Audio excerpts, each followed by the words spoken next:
Welcome to Sukesh economy classes. Mission కురుక్షేత్రలో భాగంగా యాప్లో మనం ప్రొవైడ్ చేసిన ఫస్ట్ టెస్ట్కు సంబంధించి ఎక్స్ప్లెనేషన్ వీడియో ఒకసారి మనం ఇక్కడ చూస్తే ఫస్ట్ క్వశ్చన్ ఏంటిదంటే, ప్రణాళికా సంఘం కంటే ముందు ప్రణాళికల కోసం భారతదేశంలో ప్రణాళికా సంఘం ఏర్పాటు చేసేదానికంటే ముందు భారతదేశంలో ప్రణాళికల కోసం జరిగిన కృషి పరిణామ క్రమము ప్రణాళికల యొక్క పరిణామ క్రమం లేదా ప్రణాళికల క్రమాన్ని గుర్తించండి అనేది క్వశ్చన్ ఇక్కడ. మరి ఆప్షన్ ఏ ఏంటిదండి? 1934లో మోక్షగుండ విశ్వేశ్వరయ్య దేశంలో మొదటిసారిగా ప్రణాళికల గురించి పేర్కొంటూ ప్లానుడ్ ఎకానమీ ఫర్ ఇండియా అనే గ్రంథాన్ని రచించడం జరిగింది. Okay, right. నెక్స్ట్ 1936లో కేఎన్ సేన్ అనే ఆర్థికవేత్త ప్రిన్సిపల్స్ ఆఫ్ ప్లానింగ్ అనే గ్రంథంలో ప్రణాళిక యొక్క తయారీ గురించి, ప్రణాళికని ఎలా రచించాలి అనే దాని గురించి తను ఒక పద్ధతి, ఆ గ్రంథంలో తను ప్రణాళికల ప్రస్తావన తీసుకురావడం జరిగింది. నెక్స్ట్ 1936లో A C Loknath economic reconstruction of India అనే గ్రంథంలో భారతదేశ పునర్నిర్మాణం గురించి ప్రణాళికలు అవసరమని పేర్కొన్నాడు అనేది సి. తర్వాత డి ఆప్షన్. 1938లో నేషనల్ ప్లానింగ్ కమిటీ నెహ్రూ అధ్యక్షతన ఏర్పాటు చేయబడింది. ఆ తర్వాత 1938లో మన దేశానికి ప్రణాళికా సంఘం అవసరమని ప్రస్తావించిన మొట్టమొదటి జాతీయ నాయకుడు నెహ్రూ. ఇవన్నీ కూడా భారతదేశంలో 1950కి మునుపు ప్రణాళికా సంఘం ఏర్పడడానికంటే ముందు భారతదేశంలో ప్రణాళికల పట్ల ఇలాంటి చర్యలు జరిగాయి. ప్రణాళికల గురించి కృషి చేసిన పరిణామ క్రమాలు ఇవన్నీ కూడా. వీటి గురించి చూస్తే 1934లో మోక్షగుండ విశ్వేశ్వరయ్య మొదటిసారిగా భారతదేశంలో ప్రణాళికలు ఎలా ఉండాలి, భారతీయులకు ప్రణాళికల పట్ల ఒక అవగాహన కల్పించేందుకై ఏ ప్లానుడ్ ఎకానమీ ఫర్ ఇండియా, ప్రణాళికాబద్ధమైన ఆర్థిక వ్యవస్థ భారతదేశం అనే గ్రంథాన్ని రచించడం జరిగింది. ఏంటిదండి? ప్లానుడ్ ఎకానమీ ఫర్ ఇండియా అంటే ప్రణాళికాబద్ధమైన ఆర్థిక వ్యవస్థ మరియు భారతదేశం. ఈ గ్రంథాన్ని రచించి భారతీయులకి కూడా ప్రణాళికల పట్ల అవగాహన, ప్రణాళికలు అంటే ఎలా ఉంటాయి, ప్రణాళికలు ఎలా అమలు చేస్తే బాగుంటాయి, దానికి అనుగుణంగా భారతదేశం అభివృద్ధి ఎలా చెందుతుంది అనే దాని గురించి ప్రతి కామన్ పీపుల్కి, ప్రజలకు కూడా తెలియాలి అనే ఉద్దేశంతో ప్లానుడ్ ఎకానమీ ఫర్ ఇండియా అనే గ్రంథాన్ని రచించడం జరిగింది. ఫస్ట్ ఆప్షన్ ఏంటి అంటే ఏ, ఇది కరెక్టే. నెక్స్ట్ బి చూద్దాం. 1936లో కేఎన్ సేన్ అనే ఆర్థికవేత్త ఏంటిదండి? ప్రిన్సిపల్స్ ప్లానింగ్ అనే గ్రంథాన్ని రచించాడు. 1936లో కేఎన్ సేన్ అనే ఆర్థికవేత్త ఇతను భారతదేశంలో బ్రిటిష్ వారి వలన భారతదేశం యొక్క ఆర్థిక వ్యవస్థ అనేది విచ్ఛిన్నమైపోయింది. భారతదేశంలో ఉన్న ఆర్థిక వ్యవస్థలో ఉన్న రంగాలన్నీ కూడా తీవ్ర ఆర్థిక ఇబ్బందులతోటి, అనగా ఆ రంగాలు పెద్దగా అభివృద్ధి చెందడం లేదు. భారతదేశ ఆర్థిక వ్యవస్థను మొత్తం కూడా పునర్నిర్మించాల్సిందే, రీకన్స్ట్రక్షన్ చేయాల్సిందే.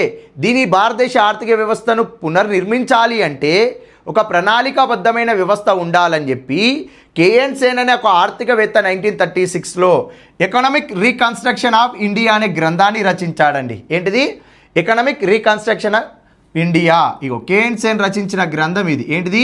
ఎకనామిక్ రీకన్స్ట్రక్షన్ ఆఫ్ ఇండియా అనే గ్రంథాన్ని రచించాడు. కాబట్టి ఈ ప్రిన్సిపల్స్ ఆఫ్ ప్లానింగ్ అనే గ్రంథం కేఎన్ సేన్ రచించలేదు. కాబట్టి ఇది తప్పు. ఏంటిది? బి అనే ఆప్షన్ తప్పు. Next C. 1936లో ఏసీ లోక్నాథ్ భారతీయులకు ప్రణాళికలు ఎలా ఉండాలి, ప్రణాళిక తయారీ ఎలా ఉండాలి అనే దాని గురించి ప్రిన్సిపల్స్ ఆఫ్ ప్లానింగ్ అనే గ్రంథంలో ప్రణాళిక గురించి తెలియజేశాడు. కాబట్టి ఇతను రాసిన గ్రంథం ఏమో ప్రిన్సిపల్స్ ఆఫ్ ప్లానింగ్. ఏంటిది?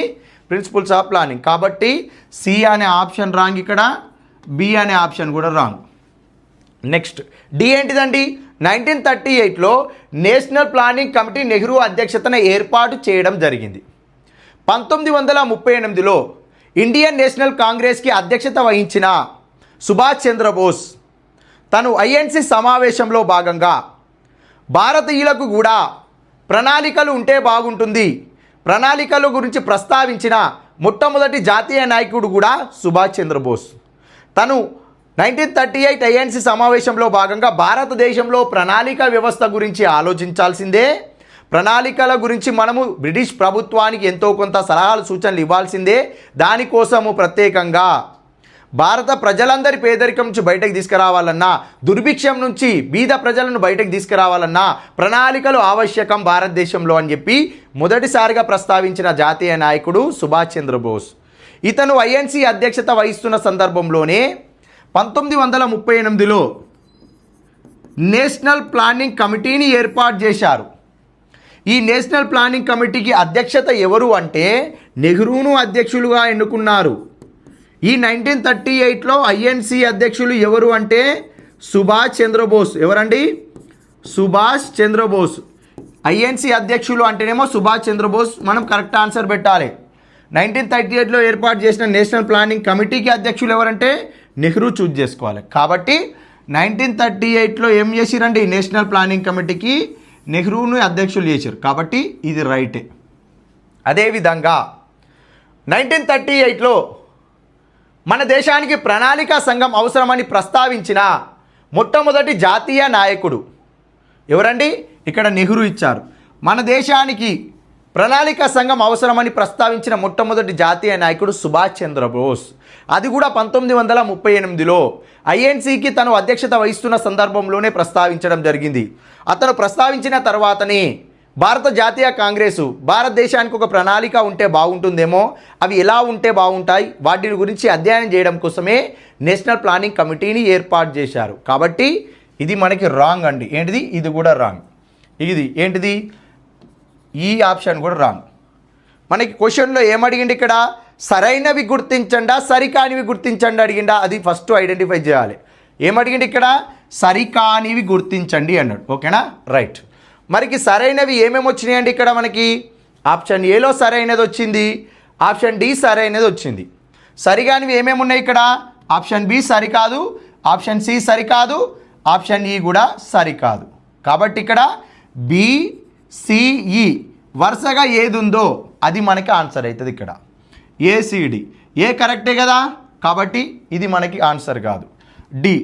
డి కూడా కరెక్టే కదా, ఇది కూడా ఆన్సర్ కాదు. Okay right. బి సి ఈ ఇది కరెక్ట్ ఆన్సర్ అయితే మనకి. ఇక్కడ ఏ ఉంది? ఏ కూడా సరైనది కాబట్టి కాదు. అంటే సరికానిది ఏది అడిగింది కాబట్టి మనకున్న ఆప్షన్లలో సరికానిది ఏందో చూజ్ చేసుకోవాల్సిందే. కాబట్టి ఆన్సర్ 3 అనేది మనకి ఇక్కడ కరెక్ట్ ఆన్సర్. నెక్స్ట్ క్వశ్చన్ చూద్దాం. సెకండ్ క్వశ్చన్ చూస్తే ఈ క్రింది అంశాలను పరిశీలించండి. ఫస్ట్ ఆప్షన్ ఏంటిదంటే బాంబే ప్లానింగ్ బొంబాయి ప్రణాళికని 8 మంది పారిశ్రామికవేత్తలు a brief memorandum outlining a plan for economic development పేరుతోటి ప్రణాళిక తయారు చేశారు అనేది ఫస్ట్ ఆప్షన్. నెక్స్ట్ బొంబాయి ప్రణాళిక మిశ్రమ ఆర్థిక వ్యవస్థను ప్రోత్సహిస్తుంది. ఏంటిది? బొంబాయి ప్రణాళిక మిశ్రమ ఆర్థిక వ్యవస్థను ప్రోత్సహిస్తుంది. Third C option.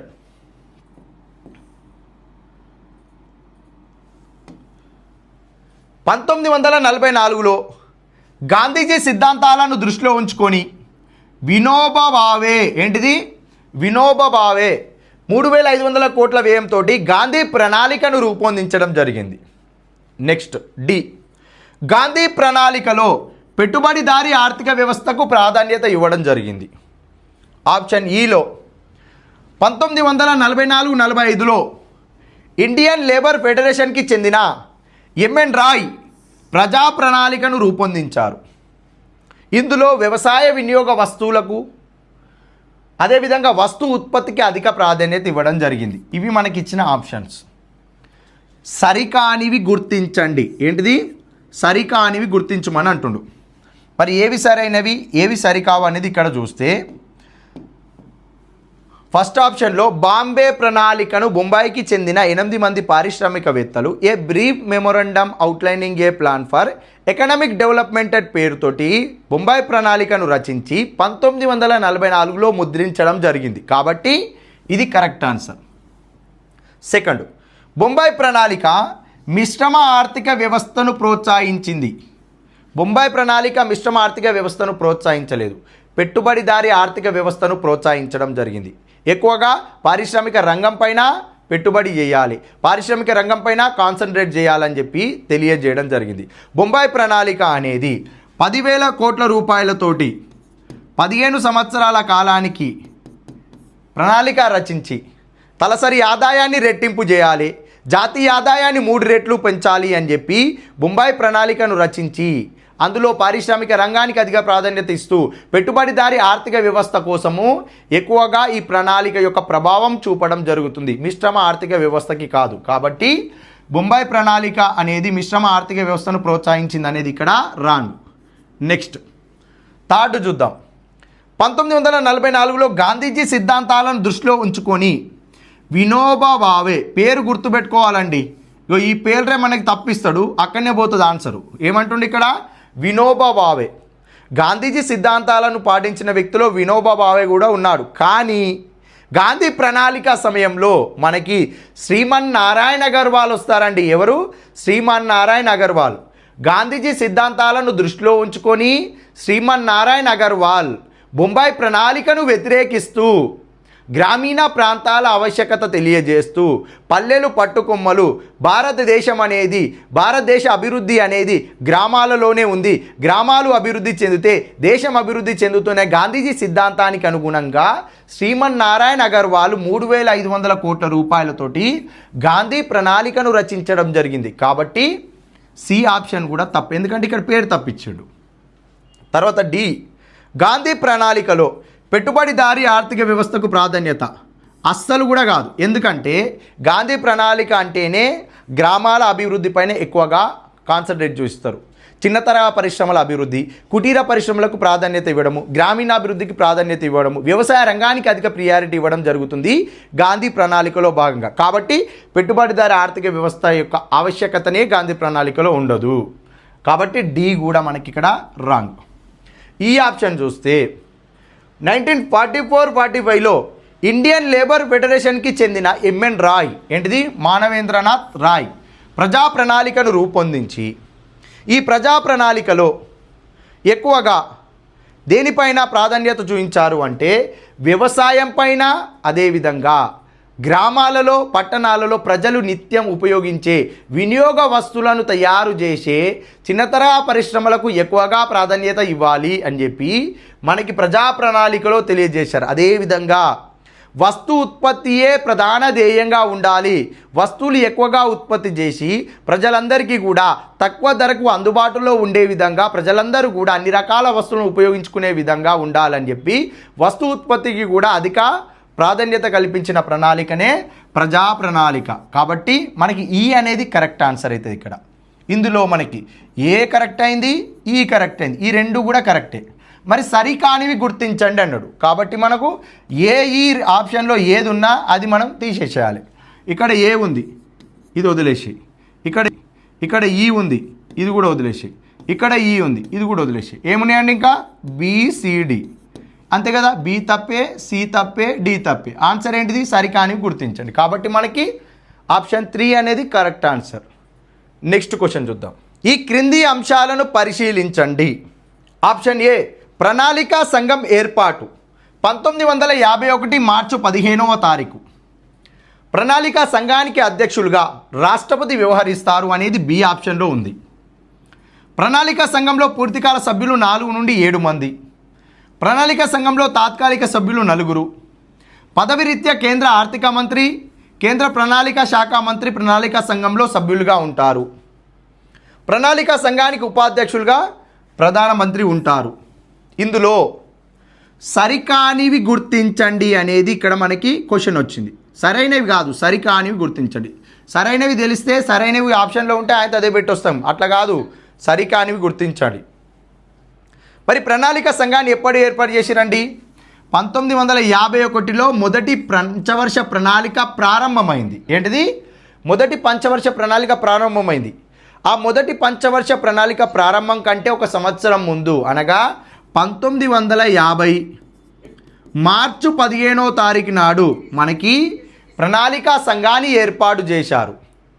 ఈ ప్రణాళిక సంఘాన్ని ఏర్పాటు చేయాలని చెప్పి సూచించిన కమిటీ ఏమని క్వశ్చన్ వస్తే అప్పుడు ఏం చేయాలంటే కేసీ నియోగి అధ్యక్షతన కలిగిన high level advisory planning board సూచనల మేరకు భారతదేశంలో 1950 మార్చి 15వ తారీఖు నాడు భారతదేశంలో ఉన్న పేదరికాన్ని రూపుమాపాలన్నా, నిరుద్యోగాన్ని రూపుమాపాలన్నా, భారతదేశంలో ఉన్న స్థితిగతులను పూర్తి స్థాయిలో నిర్మూలించాలన్నా, ప్రక్షాళన చేయాలన్నా, భారతదేశం యొక్క ఆర్థిక వ్యవస్థను పునర్నిర్మించాలన్నా, భారతదేశానికి ఒక సక్రమమైన క్రమబద్ధమైన ప్రణాళికను రచించడానికి ఒక ప్రణాళిక సంఘం అవసరము అని చెప్పి కేసీ నియోగి అధ్యక్షతన కలిగిన high level advisory planning board యొక్క సూచన మేరకు 1950 మార్చి 15వ తారీఖు నాడు మనకి ప్రణాళిక సంఘాన్ని ఏర్పాటు చేయడం జరిగింది. కాబట్టి ఇప్పుడు 51 ఇచ్చారు కదా, ఇది తప్పు. నెక్స్ట్, ప్రణాళిక సంఘానికి అధ్యక్షులు ఎవరుంటారు అంటే భారతదేశానికి ఎవరైతే పదవిరీత్యా హోదారీత్యా ఎక్స్ అఫిషియో మెంబర్గా ఎవరైతే ఉంటారో వారే ప్రణాళిక సంఘానికి అధ్యక్షులుగా ఉంటారు. అంటే నేను ప్రధానమంత్రి అయితే నేనే ప్రణాళిక సంఘానికి అధ్యక్షత వహించాలి, మీరు ప్రధానమంత్రి అయితే మీరే ప్రణాళిక సంఘానికి అధ్యక్షత వహించాలి. కాబట్టి రాష్ట్రపతి అనేది మనకి ఇక్కడ తప్పు. నెక్స్ట్, ప్రణాళిక సంఘంలో పూర్తికాల సభ్యులు ఏంటిది? పూర్తికాల సభ్యులు 4 నుండి 7 వరకు ఉంటారు. ఇది కరెక్ట్ ఆన్సర్ అండి. అదేవిధంగా ప్రణాళిక సంఘంలో తాత్కాలిక సభ్యులు 4 అంట. అసలు ప్రణాళిక సంఘంలో తాత్కాలిక సభ్యులు అనేదే ఉండదు. నీతి ఆయోగ్లో తాత్కాలిక సభ్యులు ఉంటారు, ప్రస్తుతం ఉన్న నీతి ఆయోగ్లో తాత్కాలిక సభ్యులు ఉంటారు, కానీ ప్రణాళిక సంఘంలో తాత్కాలిక సభ్యుల ప్రస్తావన లేదు. కాబట్టి ఇది కూడా తప్పే. నెక్స్ట్, ప్రణాళిక సంఘంలో పదవిరీత్యా కేంద్ర ఆర్థిక శాఖ మంత్రి, ప్రణాళిక శాఖ మంత్రి ఇద్దరు కూడా సభ్యులే. ఎందుకు అంటే ప్రణాళిక శాఖ మంత్రి ప్రణాళికలను రచించడంలో, ప్రణాళిక వ్యూహాలను పన్నడంలో, ప్రణాళికలను అమలు చేసే బాధ్యత, ప్రణాళికల యొక్క నిధుల విషయాలలో ఆర్థిక శాఖ మంత్రి బాధ్యత, వీళ్ళిద్దరు ఉండాల్సిందే. కాబట్టి ప్రణాళిక సంఘంలో ఆర్థిక శాఖ మంత్రి, ప్రణాళిక శాఖ మంత్రి వీళ్ళిద్దరు కూడా సభ్యులుగా ఉంటారు. కాబట్టి ఇది కూడా కరెక్ట్ ఆన్సర్. Next, F. మరి ప్రణాళిక సంఘానికి ఉపాధ్యక్షులుగా ప్రధానమంత్రి ఉంటారంట. ఎవరుంటారు? ప్రధానమంత్రి. ప్రధానమంత్రి ప్రణాళిక సంఘానికి అధ్యక్షులుగా ఉంటారు. హోదారీత్యా అధ్యక్షులుగా ఉండడం జరుగుతుంది, ఉపాధ్యక్షులు కాదు. ఉపాధ్యక్షులుగా ఎవరు ఉంటారు అంటే చీఫ్ ఎగ్జిక్యూటివ్ ఆఫీసర్, ముఖ్య కార్యనిర్వహణ అధికారి ఉండడం జరుగుతుంది.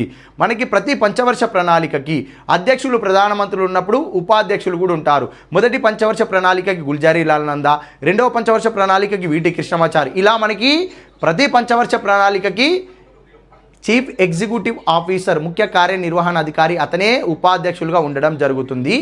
అది ఇక్కడ ప్రధానమంత్రి కాదండి. ఓకేనా? రైట్. సరికానివి గుర్తించండి అన్నాడు.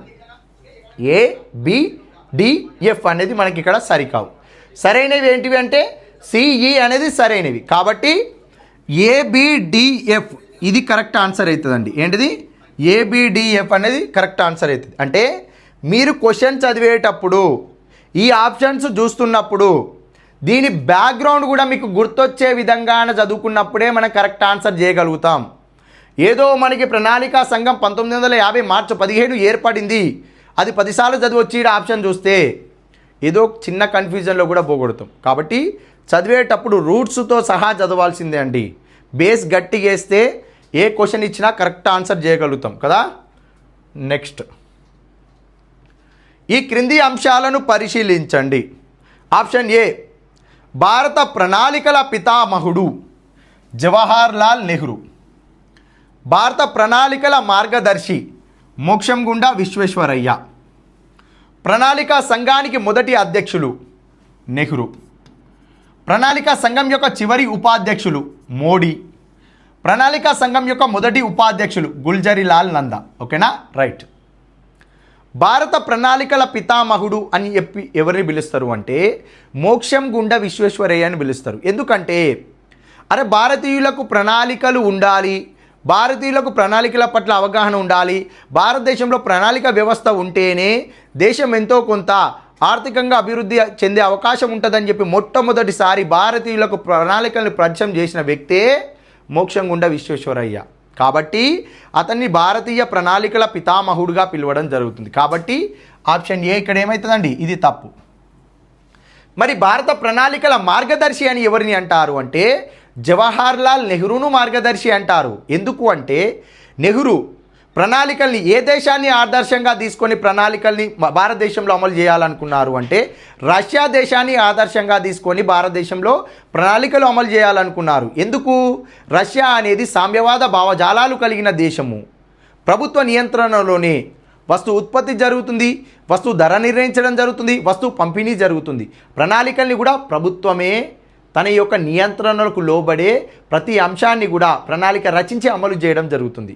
ఆ సామ్యవాద భావజాలాల ప్రభావం మన దేశంలో నెహ్రూ పైన ఎక్కువగా ఉంటుంది. కాబట్టి మన దేశంలో ప్రణాళికలు తీసుకురావడంలో ప్రధాన పాత్ర వహించింది కూడా నెహ్రూ. కాబట్టే మన ప్రణాళికల మార్గదర్శి, భారతదేశానికి ఎలాంటి ప్రణాళికలు కావాలి అనే దానికి ఒక రూట్ చూపెట్టిన వ్యక్తే నెహ్రూ. కాబట్టి మనకి భారత ప్రణాళికల మార్గదర్శి జవహర్లాల్ నెహ్రూ అని చెప్పి మనకి పిలవడం జరుగుతుంది. కాబట్టి ఇక్కడ మార్గదర్శి ఏమో నెహ్రూ, పితామహుడేమో విశ్వేశ్వరయ్య. కానీ మనకి ఇక్కడ రాంగ్ ఉన్నాయి రెండు. Okay, right.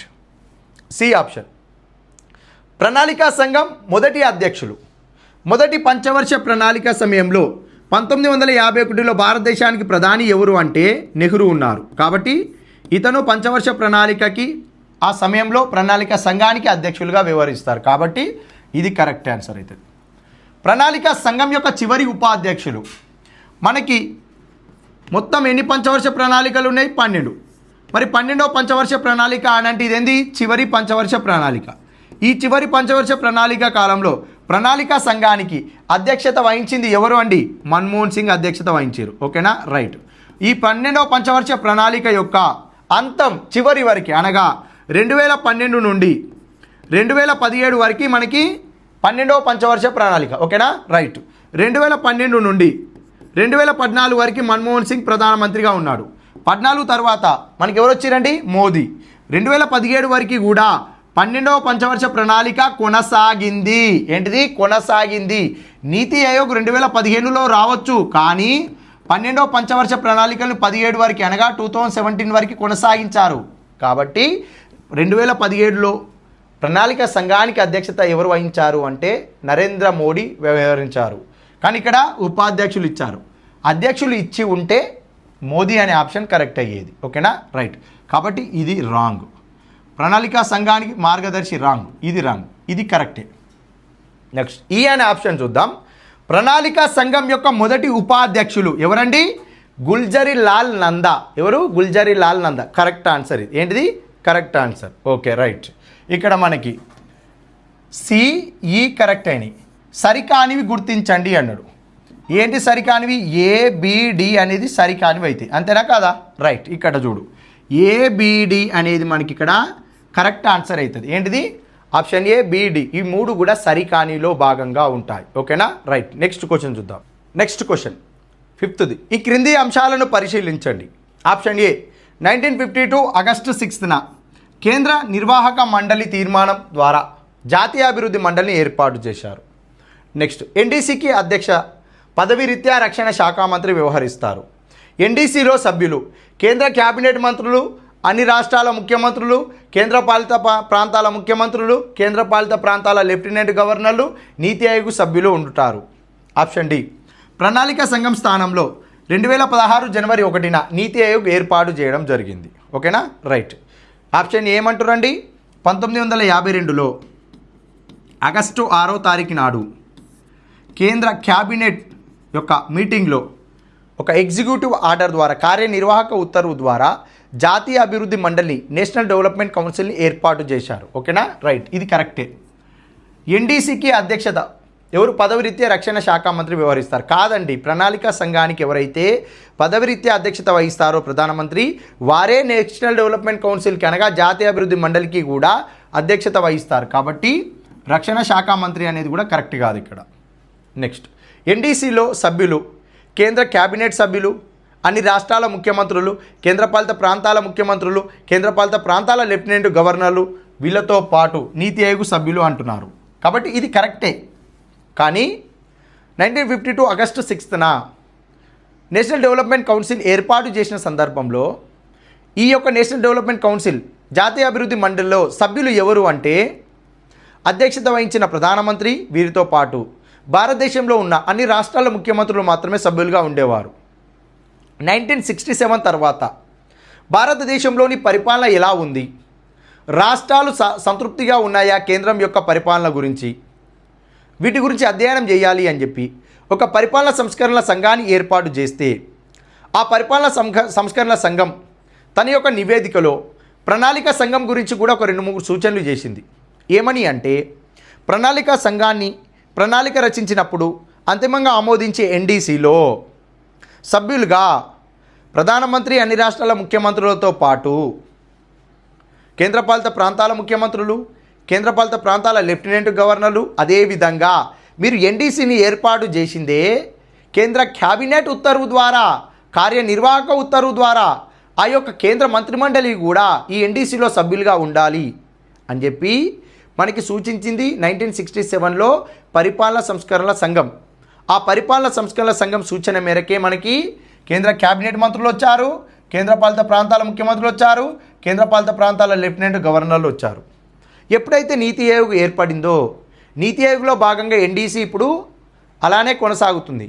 ఆ ఎన్డీసీలో నీతి ఆయోగ్ సభ్యులు కూడా మనకి చేరిపోయారు ఎప్పుడు నీతి ఆయోగ్ ఏర్పడిన తర్వాత. కాబట్టి ఆప్షన్ సి మనకి ఇప్పుడు ఇక్కడ ఇది కరెక్ట్ ఆన్సర్ అండి. నెక్స్ట్, ప్రణాళిక సంఘం స్థానంలో 2016లో జనవరి 1న నీతి ఆయోగ్ ఏర్పాటు చేయడం జరిగింది. ఏంటిది? నీతి ఆయోగ్ ఏర్పాటు చేయడం జరిగింది. నీతి ఆయోగ్ని 2015 జనవరి 1 నాడు అజయ్ చిబ్బర్ అధ్యక్షతన ఏర్పాటు చేసిన కమిటీ సూచన మేరకు భారతదేశంలో ప్రణాళిక సంఘాన్ని రద్దు చేసి 12వ పంచవర్ష ప్రణాళికను కొనసాగించి, ప్రణాళిక సంఘాన్ని రద్దు చేసి 12వ పంచవర్ష ప్రణాళికను పూర్తి స్థాయి వరకు అనగా 2017 వరకు కొనసాగించి 2015లో నీతి ఆయోగ్ ఏర్పాటు చేసుకోవచ్చు అని చెప్పి సూచించింది అజయ్ చిబ్బర్ కమిటీ. ఏంటిది? అజయ్ చిబ్బర్ కమిటీ. దానినే ఇండిపెండెన్స్ ఎవాల్యుయేషన్ కమిటీ అంటారు. ఆ కమిటీ సూచన మేరకే మనకి ఇక్కడ నీతి ఆయోగ్ 2015 జనవరి 1న ఏర్పాటు చేశారు.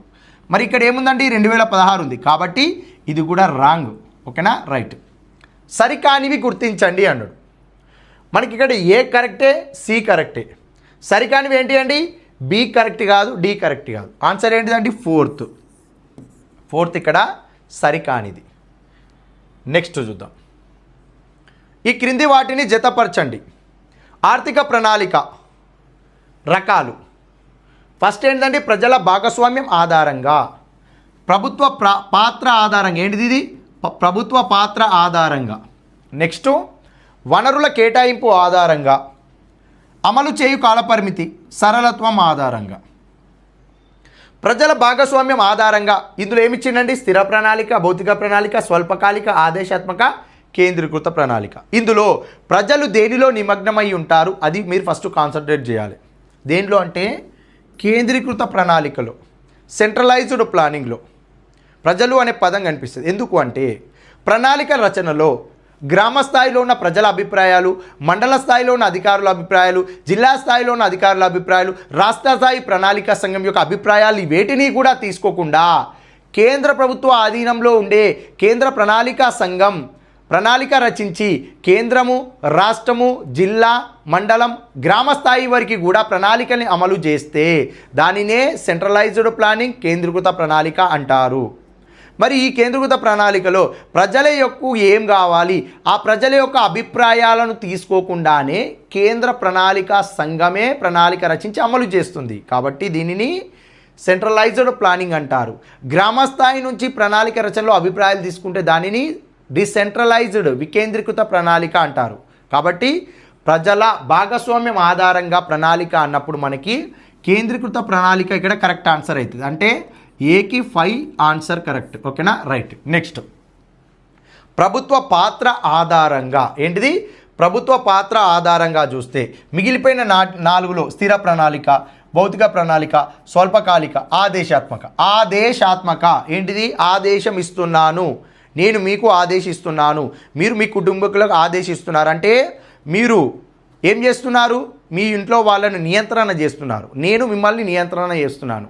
ప్రభుత్వం ఏం చేస్తుంది అంటే ప్రణాళికను రచించేటప్పుడు ఎంత ఆర్థిక వనరులను కేటాయించాలి, ఎన్ని లక్ష్యాలను నిర్దేశించాలి, ఎంత కాలపరిమితి నిర్ణయించాలి అనే 3 అంశాలను కూడా ప్రభుత్వము తన దిశానిర్దేశాలకు లోబడి వ్యవహరించి ప్రణాళిక రచిస్తుంది. అలాంటి ప్రణాళికనే ఆదేశాత్మక ప్రణాళిక అంటారు. దానిలో ప్రభుత్వం యొక్క పాత్రనే అధికంగా ఉంటుంది. 100% ప్రభుత్వం పాత్రనే ఉంటుంది. ప్రైవేట్ వారి పాత్ర ఉండదు. కాబట్టి ప్రభుత్వ పాత్ర ఆధారంగా అంటే ఆదేశాత్మక ప్రణాళిక కరెక్ట్ ఆన్సర్ అవుతుంది. ఇక్కడ ఏంటిది ఇప్పుడు బికి 4 కరెక్ట్. నెక్స్ట్ వనరుల కేటాయింపు ఆధారంగా చూస్తే మిగిలిపోయిన స్థిర, భౌతిక, స్వల్పకాలిక అని అంటే ఇక్కడ టైం పీరియడ్ని తెలుపుతుంది. వనరులు అంటేనేమో మనకి మనీ, ఆర్థిక వనరులు. స్వల్పకాలిక కాబట్టి ఈ టైం పీరియడ్లో వనరుల కేటాయింపు అనే దానికి సంబంధం లేదు. కాబట్టి మిగిలిపోయిన రెండే. ఏంటిది? స్థిర ప్రణాళిక, భౌతిక ప్రణాళిక. స్థిర అంటే ఏందండి? కాన్స్టాంట్. ఒక ప్రణాళిక రచిస్తే ఆ టైం పీరియడ్ వారికి కూడా అమలు అవుతుంది. దాంట్లో ఎక్కడ కూడా వనరుల ప్రస్తావన లేదు కదా. రైట్. ఇక్కడ ఏముంది? మిగిలిపోయింది భౌతిక ప్రణాళిక. భౌతిక ప్రణాళిక అనంటే భౌతికము మన కంటికి కనిపించేవి. కంటికి కనిపించేవి ఏంటి? వస్తువులను ఉత్పత్తి చేయడము అంటారు. అంటే చైనాలో ఈ భౌతిక ప్రణాళికలు ఎక్కువగా ఉంటాయండి. చైనాలో ఎలా ఉంటుంది అంటే మీరు 100 వస్తువులు తయారు చేయాలి, నేను 100 వస్తువులు తయారు చేయాలి. ఈరోజు టార్గెట్ మనకు అదే. అంటే వస్తు ఉత్పత్తే ధ్యేయంగా, వస్తు ఉత్పత్తే టార్గెట్గా పెట్టుకొని ప్రణాళిక రచించి ఆ ప్రణాళిక ఆధారంగా ఈరోజు 100 వస్తువులు, రేపు 100 వస్తువులు, ఎల్లుండి 100 వస్తువులు, ఇలా వస్తు ఉత్పత్తి ధ్యేయంగా ప్రణాళిక రచించి అమలు చేస్తే దానినే భౌతిక ప్రణాళిక అంటారు. ఆ వస్తు ఉత్పత్తి కోసము మానవ వనరులు ఉపయోగిస్తున్నావు. దీనికి ఆధారంగా మానవ వనరులతో పాటు ఆ రా మెటీరియల్ కోసం ఆర్థిక వనరులను కూడా కేటాయిస్తాం. దానినే భౌతిక ప్రణాళిక అంటారు. కాబట్టి వనరుల కేటాయింపు ఆధారంగా అంటే భౌతిక ప్రణాళిక వస్తుంది. సరళత్వం ఆధారంగా అంటే మనకి స్థిర ప్రణాళిక లేదా వార్షిక ప్రణాళిక అని చెప్పి మాట్లాడుకున్నాం. అంటే మన పంచవర్ష ప్రణాళిక 5 సంవత్సరాలు ఒకసారి రచిస్తే 5 సంవత్సరాల కాలం పాటు మారకుండా ఉంటుంది. దానినే సరళత్వం ఆధారంగా ఉండే స్థిర ప్రణాళిక అంటారు. ఆప్షన్ ఈకి ఏంటిదండి? 1 వస్తుంది. ఇది మనకి కరెక్ట్ ఆన్సర్. ఏంటిదండి? A5 B4 C2 E1 ఇది కరెక్ట్ ఆన్సర్. ఏడొచ్చింది ఇక్కడ? A5 B4 C3 D2 E1. Sorry, ఇంకోటి కూడా ఉందిగా, అమలు చేయు కాలపరిమితి కూడా ఉందండి. ఏంటిది అమలు చేయు కాలపరిమితి అంటే? కాలపరిమితి స్వల్పకాలిక ఒకటే ఆప్షన్ ఉంది కాబట్టి మనకి D3 అయిపోతుంది. అక్కడ ఏంటిది? D3 అవుతుంది. అది చూద్దాం ఇప్పుడు. A5 B4 C2 D3 E1 correct answer అవుతుంది మనకి. ఇక్కడ ఎక్కడుందండి? A5 B4 C2 D3 E1 ఏంటిది? D3 E1. ఆప్షన్ 2 మనకిది కరెక్ట్ ఆన్సర్. ఇది ఓకేనా? రైట్. నెక్స్ట్ క్రింది వాటిని జతపరచండి. ఇందులో పట్టిక 1 పట్టిక 2 చూస్తే హరడ్ డోమర్ నమూనా మొదటి పంచవర్ష ప్రణాళిక కాలంలో వృద్ధి వ్యూహంగా తీసుకున్నదే మనకి హరడ్ డోమర్ నమూనా. మరి పీసీ మెహ్లనోబిస్ 4 రంగాల నమూనా ఏంటిది అంటే మనకి 2వ పంచవర్ష ప్రణాళిక నుండి 7వ పంచవర్ష ప్రణాళికకి భారీ పరిశ్రమల వ్యూహంలో భాగంగా ప్రతి పంచవర్ష ప్రణాళికల్లో మనకి పరిశ్రమలకి నిధులు కేటాయిస్తూ వచ్చాము. ఆ పరిశ్రమల ఏర్పాటులో ప్రసాద్ చంద్ర మెహ్లనోబిస్ యొక్క 4 రంగాల నమూనా యొక్క ప్రభావం అధికంగా ఉంటుంది. కాబట్టి మనకి 4 రంగాల నమూనా ప్రారంభించింది ఎప్పుడండి? 2వ పంచవర్ష ప్రణాళిక. Okay, right. నెక్స్ట్ వేతన వస్తు వ్యూహము ఏంటిది అంటే 7వ పంచవర్ష ప్రణాళికలో ఏంటిది? 7వ పంచవర్ష ప్రణాళికలో వకీలు బ్రహ్మానందం వేతన వస్తువుల వ్యూహం ఆధారంగా మనకి 7వ పంచవర్ష ప్రణాళిక అమలు జరగడింది. అమలు చర్యలు చేపట్టారండి. Next providing urban amenities to rural areas పట్టణ ప్రాంతాలలో ఉన్న సౌకర్యాలను అనగా ఇది హైదరాబాద్ అయితే ఈ హైదరాబాద్ ప్రాంతానికి చుట్టుపక్కల ఎవరైతే గ్రామాల వారు ఉంటారో ఈ చుట్టుపక్కల గ్రామాలను ఈ పట్టణాలతోటి అనుసంధానం చేసి అనగా హైదరాబాద్ తోటి అనుసంధానం చేసి ఈ పట్టణ ప్రాంత సౌకర్యాలను ఈ గ్రామీణ ప్రాంతాలను కల్పించి ఈ గ్రామాలను డెవలప్ చేయడమే నమూనా. Providing urban amenities to rural areas పట్టణ ప్రాంత సౌకర్యాలను గ్రామీణ ప్రాంతాలకు కల్పించేవి, గ్రామీణ ప్రాంతాలను అభివృద్ధి చేయడమే నమూనా. ఈ వ్యూహాన్ని ఎప్పుడు తీసుకొచ్చారు అంటే 10వ పంచవర్ష ప్రణాళికలో తీసుకొచ్చారు. ఏంటిదండి? 10వ పంచవర్ష ప్రణాళికలో తీసుకురావడం జరిగింది. ఓకేనా? రైట్. ఫస్ట్ ఆప్షన్ ఏంటిదండి? ఏకి 4, బికి 3, సికి 1, డికి 2. ఇది మనకి correct answer. A4 B3 C1 D2. ఓకేనా? రైట్. Next question. ఆర్థిక ప్రణాళిక వనరుల గురించి ఈ క్రింది అంశాలను పరిశీలించండి. అందులో ఫస్ట్ దేశీయ బడ్జెట్ వనరులు, విదేశీ సహాయము, లోటు విత్తం. ఏంటిది? లోటు విత్తం. సుకుమాయ్ చక్రవర్తి కమిటీ సూచన మేరకు 1997-98 నుండి 9వ ప్రణాళిక నిధుల సమీకరణకు లోటు ద్రవ్య విధానాన్ని ఉపయోగించుట లేదు. ఈ 4 ఆప్షన్లు కరెక్టే అండి. ఎలా అంటే ప్రణాళిక అంటేనే ఆర్థిక వనరులు ఉంటేనే ఆర్థిక వనరుల ఆధారంగా కొన్ని లక్ష్యాలను నిర్దేశించుకొని ఆ లక్ష్యాలను నెరవేర్చడం కోసం ఒక కాలపరిమితి నిర్ణయించి ఆ కాలపరిమితిలో ఈ ఆర్థిక వనరులను ఉపయోగించి ఈ లక్ష్యాలను సాధించడం కోసము అనుసరించే వ్యూహానినే ప్రణాళిక అంటాం. నీకు ప్రణాళిక కావాలంటే బడ్జెట్ కావాల్సిందే, నిధులు కావాల్సిందే. ఆ నిధులు ఎలా సమీకరిస్తారు భారతదేశంలో ప్రణాళికలకి అంటే, భారతదేశంలో ప్రతి ఆర్థిక సంవత్సర బడ్జెట్ ప్రవేశపెట్టేటప్పుడు ఆ బడ్జెట్లో భాగంగా భారతదేశంలో వచ్చే మొత్తం రాబడి ఇక్కడ ఉంటుంది కదా, ఇది మొత్తం రాబడి, ఇది మొత్తం వ్యయం. ఈ మొత్తం రాబడిలో భాగంగా మనకి రెవెన్యూ రాబడి ఉంటుంది. ఏంటిది? రెవెన్యూ రాబడి. ఇక్కడ మొత్తం వ్యయంలో భాగంగా మనకి రెవెన్యూ వ్యయం ఉంటుంది. ఇక్కడ రెవెన్యూ రాబడి 500 వచ్చి రెవెన్యూ వ్యయం 400 అయింది. ఇక్కడ మిగిలి ఎంత అయింది? 100 రూపాయలు. ఈ 100 రూపాయలు ఏం చేయాలంటే ప్రణాళికల కోసం ఖర్చు పెట్టాలి. రెవెన్యూ రాబడి అంటే ఏంది, రెవెన్యూ వ్యయం అంటే ఏంది, మొత్తం రాబడి అంటే ఏంది, మొత్తం వ్యయం అంటే ఏంది, మనం పబ్లిక్ ఫైనాన్స్ క్వశ్చన్స్ అప్పుడు క్లియర్గా మాట్లాడుకుందాం. ఓకేనా? రైట్. ఇక్కడ వచ్చిన ఈ 100 రూపాయల రెవెన్యూ మిగులును మనకి దేశీయ బడ్జెట్ వనరుల్లో భాగంగా ప్రణాళికలకు కేటాయిస్తారు. Okay, right. అదేవిధంగా దేశీయ బడ్జెట్ వనరుల్లో భాగంగా దేశంలో ప్రభుత్వ రంగానికి సంబంధించిన ప్రభుత్వ రంగ సంస్థలు ఉంటాయి కదా, ఆ ప్రభుత్వ రంగ సంస్థల యొక్క ఆదాయాలు కూడా ఈ ప్రణాళికలకు నిధులు కేటాయిస్తారు. నెక్స్ట్ విదేశీ సహాయము, విదేశాల నుంచి వచ్చే విరాళాలు, గ్రాంట్లు, విదేశాల నుంచి తీసుకునే అప్పులు అన్నీ కూడా విదేశీ సహాయంలో భాగంగా తీసుకోవాలి. ఆప్షన్ సి లోటు విత్తం.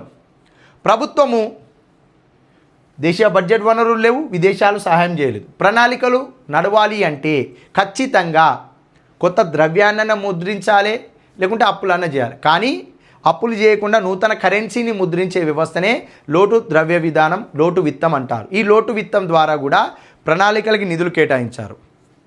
ఈ లోటు విత్తం ద్వారా ప్రణాళికలకి నిధులు కేటాయించడం వలన బడ్జెట్ అసలైన వాస్తవికతను కోల్పోతుంది. వ్యవస్థలో ద్రవ్యోల్బణం లాంటి పరిస్థితులు ఏర్పడతాయి.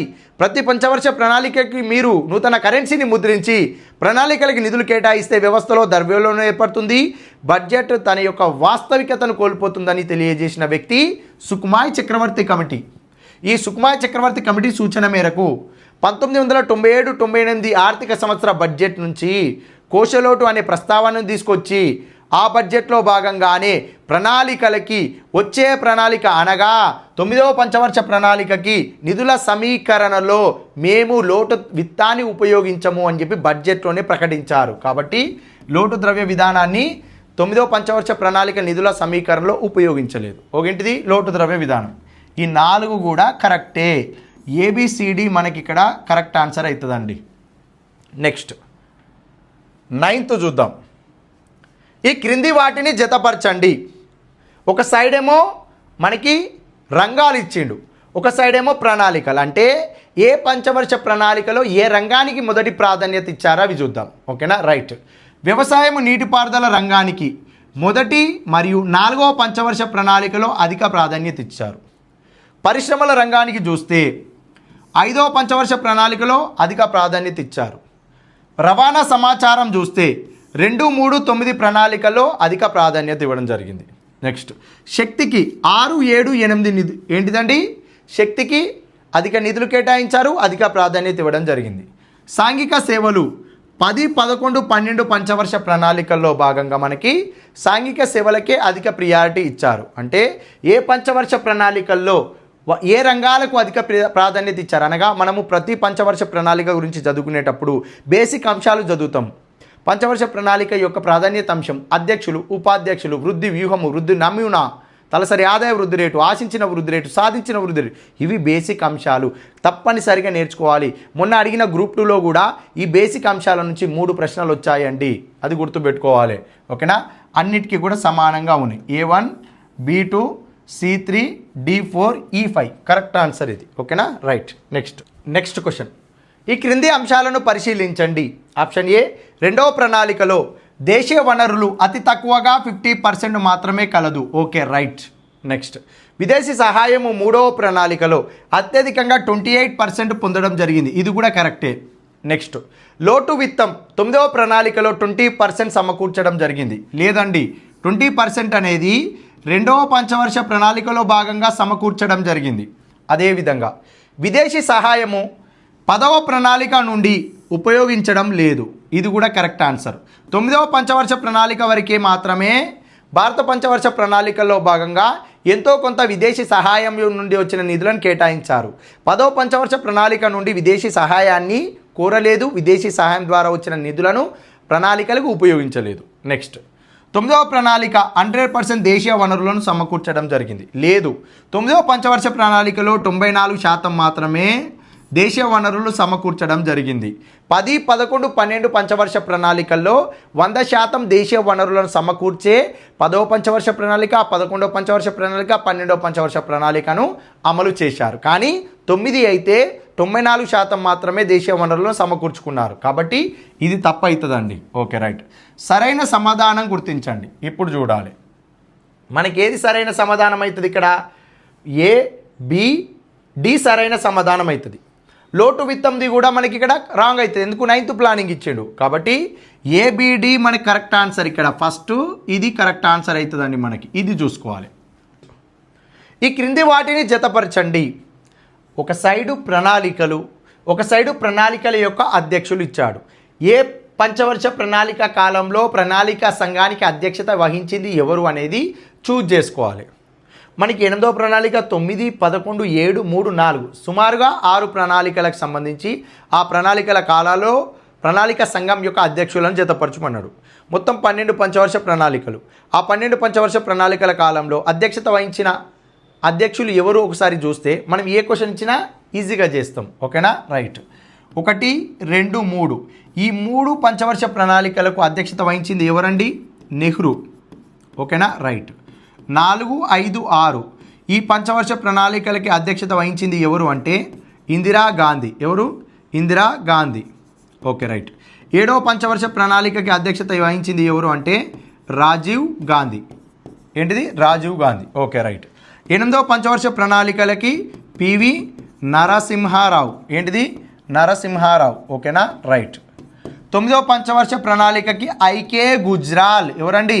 ఐకే గుజ్రాల్. అయితే ఏంటిదంటే ఇక్కడ 9వ పంచవర్ష ప్రణాళిక రచించే సందర్భంలో ప్రణాళిక రచించినప్పుడు ఆ ప్రణాళిక రచన పైన అధ్యక్షత హోదాలో ఐకే గుజ్రాల్ గారు సైన్ చేశారు. కానీ ఆ 9వ పంచవర్ష ప్రణాళిక అమలు జరుగుతున్న సందర్భంలోనే అతను ప్రధానమంత్రి పదవి నుండి వైదొలిగి అటల్ బిహారీ వాజ్పేయి దేవగౌడ ప్రధానమంత్రిగా మళ్ళీ బాధ్యత చేపట్టారు. అంటే 9వ పంచవర్ష ప్రణాళిక రచన టైంలో ఐకే గుజ్రాల్, ఇంప్లిమెంటేషన్ టైంలో దేవగౌడ ఉండడం జరిగింది. నెక్స్ట్ 10వ పంచవర్ష ప్రణాళిక అటల్ బిహారీ వాజ్పేయి. 11, 12 పంచవర్ష ప్రణాళికలకు ఎవరండి? మన్మోహన్ సింగ్. ఎవరండి? మన్మోహన్ సింగ్. అంటే ఇక్కడ 7 పంచవర్ష ప్రణాళికలు పెద్ద గుర్తుంచుకోవాల్సిన అవసరం లేదు. 1, 2, 3 నెహ్రూ, 4, 5, 6 ఇందిరాగాంధీ, 7 రాజీవ్ గాంధీ. వీళ్ళంతా కూడా ఒకటే ఉమ్మడి కుటుంబం, ఒకలే వీళ్ళందరూ కూడా. రైట్. 8 పివి నరసింహారావు. ఈయన కూడా కాంగ్రెస్లో భాగమైన. సోనియా గాంధీ ఏం చెప్తే అదే ఈయనటోడు కాబట్టి ఈయన కూడా కాంగ్రెస్లో భాగం. 8 వరకు గుర్తుపెట్టుకోవచ్చు. 9 ఒకటే ఐకే గుజరాల్ గుర్తుపెట్టుకుంటే 10 అటల్ బిహారీ వాజ్పేయి కామన్గా గుర్తుంటుంది. 11, 12 మన్మోహన్ సింగ్. అయిపోయి. ఇక్కడ చూడండి 8వ పంచవర్ష ప్రణాళిక ఎవరు రావాలి? 8 అనగానే 1992, 1997 గుర్తు రావాలి. ఆ కాలంలో ఎవరండి? పివి నరసింహారావు గారు. ఎవరు? పివి నరసింహారావు గారు. ఫస్టే. 9 ఐకే గుజ్రాల్ వచ్చింది. 11, 12 ఎవరన్నాం? మన్మోహన్ సింగ్. 7వ ప్రణాళిక ఎవరున్నారండి? రాజీవ్ గాంధీ. Okay, right. 3, 1, 2, 3 ఎవరు? నెహ్రూ. 4, 5, 6 ఎవరండి? 4 ఇందిరాగాంధీ. Okay, right. అయిపోయి. 12 పంచవర్ష ప్రణాళికల యొక్క అధ్యక్షులు, ఉపాధ్యక్షులు ఖచ్చితంగా గుర్తుపెట్టుకోవాలి. ఓకేనా, రైట్. ఇది ఆన్సర్ ఏమవుతుందండి? ఇక్కడ first option correct answer. Next, ఈ క్రింది అంశాలను పరిశీలించండి. మొదటి పంచవర్ష ప్రణాళిక 1951 ఏప్రిల్ 1 ప్రారంభమై 1956 మార్చ్ 31 తోటి ముగియడం జరుగుతుంది. ఓకేనా, రైట్. ఇది కరెక్టే. మనకి ఆర్థిక సంవత్సర కాలం ఏంటిదండి? ఏప్రిల్ 1 టు మార్చి 31. అంతేనా కదా? రైట్. మొదటి ప్రణాళిక యొక్క వ్యూహం హరడు డోమర్ వృద్ధి నమూనా, ఇది కూడా కరెక్టే. మొదటి ప్రణాళిక యొక్క రూపకర్త మోక్షంగుండ విశ్వేశ్వరయ్య, ఇది కూడా కరెక్టే. ప్రాధాన్యత అంశం పరిశ్రమలు కాదండి, వ్యవసాయము, నీటిపారుదల. ఏంటిది? నీటిపారుదల అనేది మొదటి పంచవర్ష ప్రణాళిక యొక్క ప్రాధాన్యత అంశం. మొదటి పంచవర్ష ప్రణాళికలో సాధించిన వృద్ధి రేటు 3.6%. 2.1% టార్గెట్ పెట్టుకుంటే సాధించింది 3.6%. అనగా విజయం సాధించిన ప్రణాళిక ఇది. ఏంటిది? విజయం సాధించిన ప్రణాళిక. మొదటి ప్రణాళికలో దేశీయ వనరులు 60% సమీకరించారు. 60% సమీకరించారు అనేది తప్పు. ఎందుకంటే మొదటి పంచవర్ష ప్రణాళికలో 73% దేశీయ వనరులను సమీకరించారు. కాబట్టి ఎఫ్ రాంగ్ అవుతుంది ఇక్కడ. ఓకేనా? రైట్. డి తప్పు, ఎఫ్ తప్పు.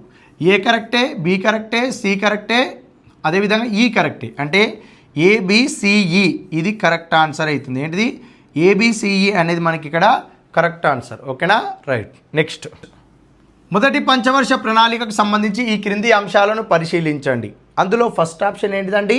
మొదటి పంచవర్ష ప్రణాళికలో వ్యవసాయం నీటిపారుదల 31% నిధులు కేటాయించారు. ఎంత? 31% నిధులు కేటాయించారు. ఎస్, మొదటి పంచవర్ష ప్రణాళికలో అత్యధికంగా నిధులు వ్యవసాయం నీటిపారుదలకు కేటాయించారు. ఆ తర్వాత రవాణా సమాచారానికి, ఆ తర్వాత సాంఘిక సేవలకు, ఆ తర్వాత విద్యుత్కి, ఆ తర్వాత పరిశ్రమలకు, గనులకు అధిక నిధులు కేటాయించడం జరిగింది. నెక్స్ట్, రవాణా సమాచారానికి 27% నిధులు. అంతే కదా? వ్యవసాయం నీటిపారుదల తర్వాత వచ్చిందే రవాణా సమాచారానికి అధిక నిధులు కేటాయించారు. 1951లో ఇండస్ట్రియల్ డెవలప్మెంట్ రెగ్యులేషన్ యాక్ట్ను ఏర్పాటు చేశారు. కరెక్టే.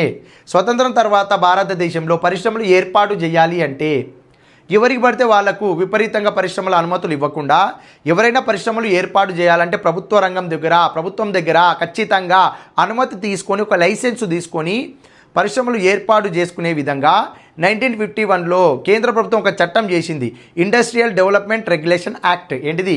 Industrial development regulation act. అంటే పరిశ్రమలకు కావాల్సిన అనుమతులు మంజూరు చేయడం కోసం ఒక చట్టాన్ని తీసుకొచ్చి ఆ చట్టం ప్రకారం ఎవరైతే పరిశ్రమ ఏర్పాటు చేయాలనుకుంటున్నారో వాళ్ళు లైసెన్సులు పొంది మాత్రమే పరిశ్రమలను ఏర్పాటు చేసుకోవాలి. అంటే సి కరెక్ట్ ఆన్సర్. నెక్స్ట్, 1952లో కమ్యూనిటీ డెవలప్మెంట్ ప్రోగ్రామ్ ఏర్పాటు చేయబడింది. కరెక్టే. 1952 అక్టోబర్ 2 గాంధీ జయంతి రోజు నాడు భారతదేశంలో ఉన్న గ్రామీణ ప్రాంతాల యొక్క స్థితిగతులను అధ్యయనం చేసి గ్రామీణ పేదరికానికి, భారతదేశంలో ఉన్న దుర్భిక్షాన్ని నిర్మూలించడం కోసము, అదేవిధంగా గ్రామాలను అభివృద్ధి చేయడం కోసము విటి కృష్ణమాచారి అధ్యక్షతన ఏర్పాటు చేసిన గ్రోమోర్ ఫుడ్ ఎంక్వైరీ కమిటీ సూచన మేరకు భారతదేశంలో కమ్యూనిటీ డెవలప్మెంట్ ప్రోగ్రామ్ సమాజాభివృద్ధి పథకాన్ని తీసుకొచ్చి గ్రామీణ ప్రాంతానికి కావలసిన అన్ని రకాల సదుపాయాలను, రహదారుల నిర్మాణము, గృహ వసతి, నీటిపారుదల వసతులు, చిన్నతర కుటీర పరిశ్రమలకు కావాల్సిన సహకారము, విద్యాలయాలను ఏర్పాటు చేసి ఒక గ్రామానికి కావాల్సిన అన్ని రకాల సదుపాయాలు, ఇది గ్రామం అయితే ఈ గ్రామానికి రహదారుల నిర్మాణము, ఈ గ్రామంలో అందరూ ఉండడానికి గృహాల నిర్మాణము, వీళ్ళందరూ పని చేసుకోవడానికి చిన్నతర కుటీర పరిశ్రమలు, వీరికి తాగునీటి వసతులు, సాగునీటి వసతులు అన్నీ కల్పించి ఈ గ్రామానికి విద్యుత్ సదుపాయాన్ని కల్పిస్తే ఆ గ్రామం అభివృద్ధి చెందుతుంది. ఈ ఒక గ్రామానికి కావాల్సిన అన్ని రకాల సదుపాయాలను కల్పించే స్కీమే కమ్యూనిటీ డెవలప్మెంట్ ప్రోగ్రామ్. ఎప్పుడు వచ్చిందండి? 1952లో. అది కాస్త 1953లో నేషనల్ ఎక్స్టెన్షన్ సర్వీస్ స్కీమ్ పేరుతోటి దేశవ్యాప్తంగా అమలు చేయడం జరిగిందండి. ఓకేనా? రైట్. ఇది కరెక్ట్ ఆన్సరే. మొదటి పంచవర్ష ప్రణాళికల్లో నాగార్జున డ్యామ్ను గోదావరి నది పైన ఏర్పాటు చేశారంట. ఏంటిది? గోదావరి నది పైన నాగార్జున సాగర్ డ్యామ్ని ఏర్పాటు చేశారంట. ఇది తెలంగాణ. ఇలా గోదావరి వెళ్తుంది, ఇలా కృష్ణా వెళ్తుంది. ఈ కృష్ణా నది పైన ఇక్కడ నాగార్జున సాగర్ డ్యామ్ను ఏర్పాటు చేశారు. గోదావరి నది పైన ఏర్పాటు చేయలేదు. కాబట్టి ఇది కూడా తప్పు. ఓకేనా? రైట్. ఆన్సర్ ఏంటిదండి? ఇప్పుడు ఇది కరెక్టే, ఇది కరెక్టే, ఇది కరెక్టే, ఇది కరెక్టే. సరైన సమాధానం గుర్తించండి. ఏంటిది? ఏబిసిడి రావాలి. ఇప్పుడు ఏంటిది? ఏబిసిడి కరెక్ట్ ఆన్సర్ రావాలి. ఓకేనా? రైట్. ఇది చూసుకోవాలి. నెక్స్ట్, ఈ క్రింది వాటిని జతపరచండి. 5వ ప్రణాళిక కాలంలో అధ్యక్షులు మనం ఏమన్నాం? 1, 2, 3 నెహ్రూ అధ్యక్షతన, 4, 5, 6 ఎవరండి? ఇందిరాగాంధీ అన్నాం.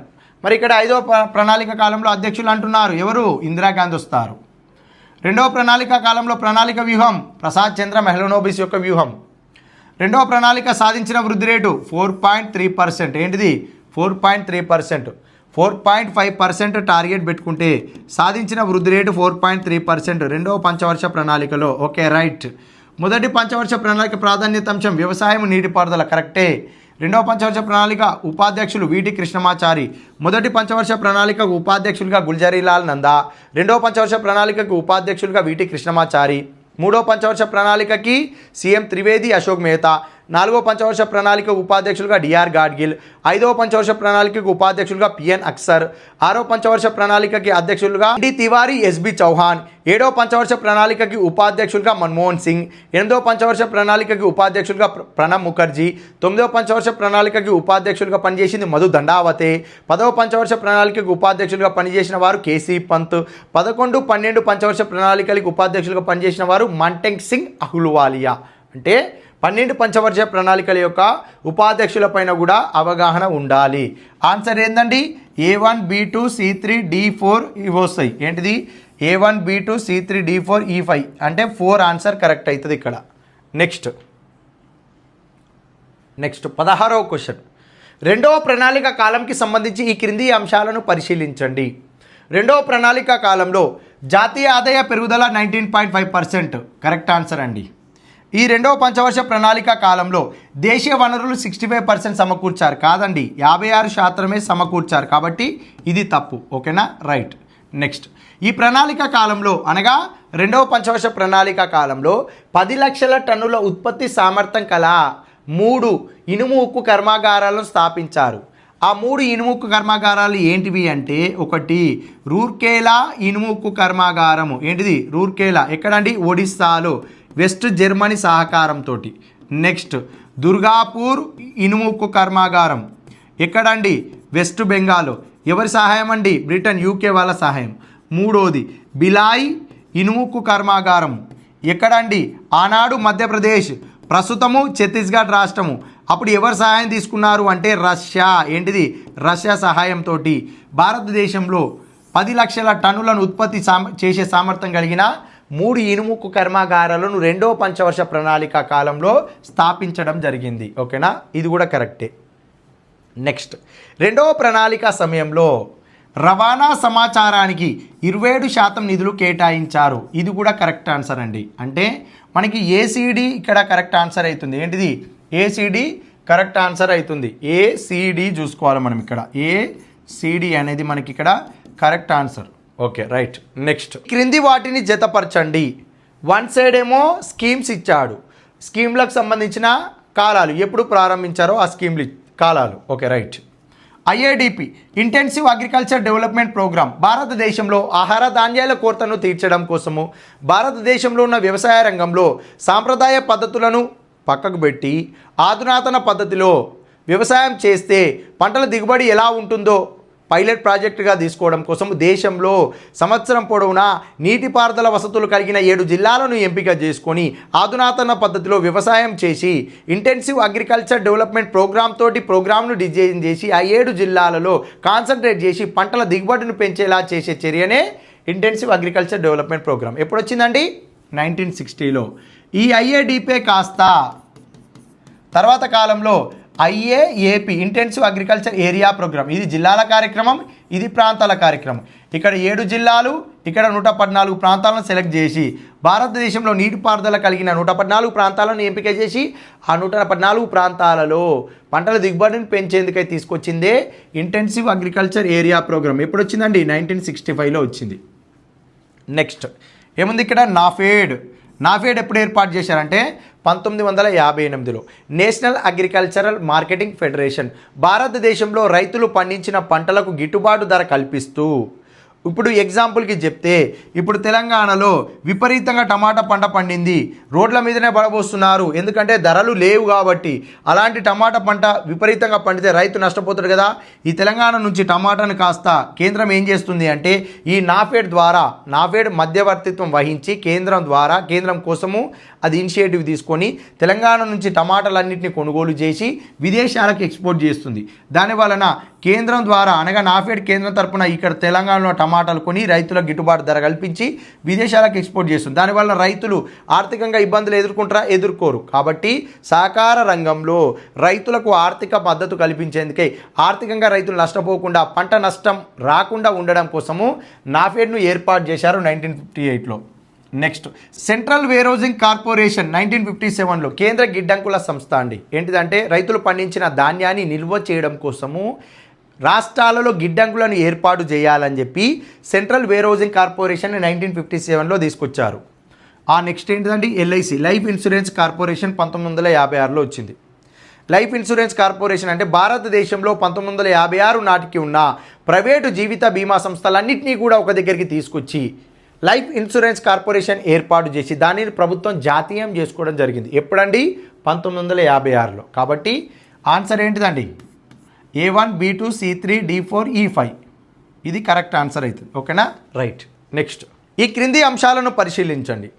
మూడవ ప్రణాళిక కాలంలో అధ్యక్షులుగా నెహ్రూ ఎక్కువ కాలం ఉన్నారు. ఇది గుర్తుపెట్టుకోవాలి. 1961 to 66 మధ్యలో మూడవ పంచవర్ష ప్రణాళిక. ఈ మూడో పంచవర్ష ప్రణాళిక ప్రారంభమయ్యేటప్పుడు నెహ్రూ ఉన్నారు. నెహ్రూ మరణించిన తర్వాత మనకి లాల్ బహదూర్ శాస్త్రి వచ్చారు. ఇతను కూడా మరణించుడు. ఈ ప్రణాళిక అంతం అనగా 66 పీరియడ్లో మనకి ఇందిరాగాంధీ గారు కూడా మనకి ప్రధానమంత్రి అయ్యారు. కాబట్టి ఈ మూడవ పంచవర్ష ప్రణాళిక కాలంలో మనకి ముగ్గురు ప్రధానమంత్రులు కనిపిస్తారు. ఒకరు నెహ్రూ, లాల్ బహదూర్ శాస్త్రి, ఇందిరాగాంధీ. కాబట్టి ఇందులో ఎక్కువ కాలము ప్రణాళిక సంఘానికి అధ్యక్షులుగా ఎవరున్నారంటే నెహ్రూ మాత్రమే ఉన్నారు. ఓకేనా? రైట్. నెక్స్ట్ మూడవ ప్రణాళిక యొక్క ప్రాధాన్యత అంశం ఆహార ధాన్యాలలో స్వయం సమృద్ధి సాధించాలి. ఏంటిది? ఆహార ధాన్యాలలో స్వయం సమృద్ధి స్వావలంబన సాధించాలి. అంటే భారతదేశానికి కావాల్సిన అనగా భారతీయులకు కావాల్సిన ఆహార ధాన్యాలను భారతదేశంలోనే ఉత్పత్తి చేసి భారతీయులందరి యొక్క ఆహార కొరతను తీర్చడమే స్వయం సమృద్ధి. ఇది దీర్ఘకాలికం పాటు కొనసాగితే దాన్ని స్వావలంబన అంటారు. అంటే విదేశాల నుంచి మనము ఆహార ధాన్యాలను దిగుమతి చేసుకోవడం ఆపివేసి మన భారతీయులకు కావాల్సిన ఆహార ధాన్యాలను మనమే ఉత్పత్తి చేసుకొని మనకు సరిపడ ధాన్యాన్ని ఎప్పుడైతే ఉత్పత్తి చేసుకుంటామో దాన్ని స్వయం సమృద్ధి అంటారు. ఇది దీర్ఘకాలం పాటు కొనసాగితే దాన్ని స్వావలంబన అంటారు. ఈ మూడవ పంచవర్ష ప్రణాళిక ప్రాధాన్యత అంశమే స్వయం సమృద్ధి స్వావలంబన. దేనిలో? ఆహార ధాన్యాలలో స్వయం సమృద్ధి స్వావలంబన సాధించడం. నెక్స్ట్ మూడవ పంచవర్ష ప్రణాళిక కాలంలో ఉపాధ్యక్షులుగా సీఎం త్రివేది ఉన్నారు, అశోక్ మెహతా ఉన్నారు. Correct answer. మూడవ పంచవర్ష ప్రణాళిక కాలంలో పరిశ్రమలు మరియు ఖనిజాలను అత్యధిక వ్యయం చేయడం జరిగింది. లేదండి, రవాణా సమాచారానికి. ఏంటిది? రవాణా సమాచారానికి అత్యధిక వ్యయం 24.7% కేటాయించారు. ఈ తర్వాత రవాణా సమాచారం తర్వాత పరిశ్రమలు మరియు ఖనిజాలకు 20.1% నిధులు కేటాయించడం జరిగింది. కాబట్టి ఇది తప్పు అవుతుంది. ఏబిసి అనేది కరెక్ట్ ఆన్సర్ అండి. ఏంటిది? ఏబిసి అనేది మనకి ఇక్కడ కరెక్ట్ ఆన్సర్. ఇది చూసుకోవాలి. ఓకేనా? రైట్. నెక్స్ట్ క్వశ్చన్ ఏంటండి? ఈ క్రింది వాటిని జతపరచండి. పట్టిక 1, పట్టిక 2. A R D C, I D B I, food corporation of India, agriculture price commission. A R D C అంటే వ్యవసాయ పరోక్ష సహాయక నిధి సంస్థ. భారతదేశంలోని గ్రామీణ ప్రాంతాలలోని రైతులకు సకాలంలో రుణాలు అందేందుకై బ్యాంకులు రుణాలు ఇచ్చే విధంగా నేనున్నాను అని బ్యాంకులకు ఒక హామీ ఇచ్చి మీరు రైతులకు రుణాలు ఇవ్వండి, మీరు ఇచ్చిన రుణాలను నేను రీఫైనాన్స్ చేస్తా అని హామీ ఇచ్చే సంస్థనే అగ్రికల్చర్ రీఫైనాన్స్ డెవలప్మెంట్ కార్పొరేషన్. ఎప్పుడు వచ్చిందండి? 1963లో. Next I D B I industrial development bank of India. భారతదేశంలోని పరిశ్రమలకు రుణాలు సకాలంలో అందించేందుకై పరిశ్రమలో పెట్టుబడి పెట్టడం కోసం వారికి కావాల్సిన పెట్టుబడిని రుణాల రూపంలో ఇచ్చే సంస్థనే ఐడిబిఐ. ఎప్పుడు ఏర్పాటు చేశారు? 1964లో ఏర్పాటు చేశారు. ఈ 1964లో ఏర్పాటు చేసినప్పుడు ఆర్బీఐకి అనుబంధంగా ఐడిబిఐని ఏర్పాటు చేశారు. పరిశ్రమకి ఎంత రుణాలు ఇవ్వాలనో ఐడిబిఐ ఆర్బీఐ దగ్గర పర్మిషన్ తీసుకొని ఇవ్వాలి. ఈ ప్రక్రియ 1964 నుంచి 1976 వరకు ఉండేది. 1976లో ఇండస్ట్రియల్ డెవలప్మెంట్ బ్యాంక్ ఆఫ్ ఇండియాకి స్వతంత్ర ప్రతిపత్తి కల్పించారు. ఎవరికి రుణం ఇవ్వాలనేది నువ్వే డిసైడ్ చేసుకో, నీకు నువ్వే ఇయ్యు అనే స్వతంత్ర ప్రతిపత్తిని ఇచ్చారు. ఫుడ్ కార్పొరేషన్ ఆఫ్ ఇండియా ఎప్పుడు ఏర్పాటు చేశారండి? 1965లో ఏర్పాటు చేశారు. భారతదేశంలో ఉన్న ప్రజలకు ఆహార ధాన్యాల కొరత ఏర్పడకుండా ఉండడానికి ఏదైనా విషయంలో విపత్తులు ఏర్పడ్డప్పుడు, పంట నష్టం ఏర్పడ్డప్పుడు, ఆ ప్రాంతాలలో ఆహార ధాన్యాల కొరత వచ్చినప్పుడు వెంటనే భారత కేంద్ర ప్రభుత్వం తరపున తొందరగా రెస్పాండ్ అయ్యేదే ఫుడ్ కార్పొరేషన్ ఆఫ్ ఇండియా. అంటే భారతదేశంలో ప్రజలందరికీ కూడా నిత్యం ఆహార ధాన్యాలు అందుబాటులో ఉండేందుకై ఫుడ్ కార్పొరేషన్ ఆఫ్ ఇండియాను 1965లో ఏర్పాటు చేయడం జరిగిందండి. నెక్స్ట్, అగ్రికల్చర్ ప్రైస్ కమిషన్, వ్యవసాయ ధరల కమిషను 1964లో ఏర్పాటు చేసిన వ్యవసాయ ధరల నిర్ణయ సంఘం కమిటీ చైర్మన్ అయిన ఎల్కే జా కమిటీ సూచన మేరకు 1965లో అగ్రికల్చర్ ప్రైస్ కమిషన్, వ్యవసాయ ధరల కమిషను ఏర్పాటు చేశారు. ఈ ఎల్కే జా కమిటీ ఏమని సూచిస్తుందంటే, భారతదేశంలో ప్రతి సంవత్సరం రైతులు పండించే పంటలకు గాను ఎప్పటికప్పుడు వాళ్ళు పండించే పంటలకు కనీస రాబడి హామీని కల్పిస్తూ పంటల కంటే ముందే ప్రతి సంవత్సరము వ్యవసాయం కనీస మద్దతు ధరలు ప్రకటించాలని చెప్పి ఎల్కేజా కమిటీ సూచించాడు. మీరు ఇలా ప్రతి 2 సంవత్సరాలకు ఒకసారి ధరలు ప్రకటించొద్దు, ప్రతి సంవత్సరం ప్రకటించాలి, దానికోసం ఒక వ్యవసాయ ధరల కమిషన్ కూడా ఉండాలని చెప్పి ఎల్కేజా కమిటీ సూచిస్తే 1965లో అగ్రికల్చర్ ప్రైస్ కమిషన్ ఏర్పాటు చేశారు. ఇది కాస్త 1985లో వ్యవసాయ వ్యయాల ధరల కమిషన్గా పేరు మార్చారు. ఇక్కడనేమో వ్యవసాయ ధరల కమిషను, 85లో వ్యవసాయ వ్యయాల ధరల కమిషన్గా ప్రస్తుతము అమల్లో ఉంది. నెక్స్ట్ ఇక్కడ చూద్దాం ఏంటండి, A2 B1 C3 D4 4 answer correct అవుతుంది. నెక్స్ట్, ఈ క్రింది అంశాలను పరిశీలించండి. మినిమం సపోర్ట్ ప్రైస్, ఇందాక ఏదైతే మనం మాట్లాడుకున్నామో 1965లో అగ్రికల్చర్ ప్రైస్ కమిషన్ అన్నమా, ఈ అగ్రికల్చర్ ప్రైస్ కమిషన్ పని ఏంటిదండి, రైతులు పండించే పంటలకు మినిమం సపోర్ట్ ప్రైస్, కనీస మద్దతు ధర, రైతు పండించే పంటకు కనీస రాబడి హామీని కల్పిస్తూ కేంద్ర ప్రభుత్వం ప్రకటించే ధరనే మినిమం సపోర్ట్ ప్రైస్, కనీస మద్దతు ధర అంటారు. ఈ ధర మొదటిసారిగా 1966లో ప్రారంభించారు. ఓకేనా, రైట్, ఇక్కడనే ప్రారంభించారు. నెక్స్ట్, అదేవిధంగా 1966లో మొదటిసారిగా మూల్యహీనీకరణ చేసిరంట. ఏంటిది మూల్యహీనీకరణ? మూల్యహీనీకరణ అంటే ఏంటిదండి, ఏదైనా దేశము ఆ దేశం యొక్క కరెన్సీ విలువను, రూపాయి విలువను అంతర్జాతీయ మార్కెట్లో ఉన్న డాలర్తో కానీ బంగారంతో కానీ కంపేర్ చేసి ఆ దేశం యొక్క కరెన్సీ విలువను తనకు తానుగా తగ్గించుకోవడాన్ని మూల్యహీనీకరణ అంటారు. ఎందుకోసం అంటే మన దేశంలో విదేశీ మారక నిల్వలు కొరత ఏర్పడింది. ఎగుమతులు దిగుమతులు చేయాలంటే డాలర్ లేదు. ఈ విదేశీ మారక నిల్వలు కావాలి అంటే మన దేశం యొక్క రూపాయి విలువను తగ్గిస్తే మన దేశం నుంచి వెళ్ళే వస్తువులు అనేది విదేశాలకు చాలా చీప్గా దొరుకుతాయి, చాలా తక్కువ. అనగా $1 ఇస్తే 5 వస్తువులు వచ్చి, $1 ఇస్తే 10 వస్తువులు వస్తాయి. అలాంటప్పుడు భారతీయ వస్తువుల ఎగుమతులు పెరుగుతాయి, దానివల్ల డాలర్లు వస్తాయి. డాలర్లు వస్తే మన యొక్క విదేశీ మారక నిల్వల కొరత ఏర్పడుతుంది. కానీ భారతదేశం యొక్క రూపాయి విలువ మనకు మనమే తగ్గించుకోవడం అంటే అది ఒక సిగ్గుచేటు అంశం అండి. ఏంటిది? సిగ్గుచేటు అంశం. ఇది మొదటిసారిగా 1948-49లో జాన్ మత్తాయి ఆర్థిక శాఖ మంత్రిగా ఉన్నప్పుడు మనకి మొదటిసారిగా మూల్యహీనీకరణ చేశారు. 1966లో సుచేంద్ర చౌదరి ఆర్థిక శాఖ మంత్రిగా ఉన్నప్పుడు రెండవసారి మూల్యహీనీకరణ చేయడం జరిగింది. 1993లో జూలై 1వ తారీఖు, జూలై 3వ తారీఖు, ఇలా జూలైలో 2 సందర్భాలలో మన్మోహన్ సింగ్ ఆర్థిక శాఖ మంత్రిగా ఉన్నప్పుడు మనకి మూల్యహీనీకరణ చర్య చేపట్టారు. కాబట్టి భారతదేశంలో మొదటిసారిగా 1948-49లో మొదటిసారిగా మూల్యహీనీకరణ చేశారు.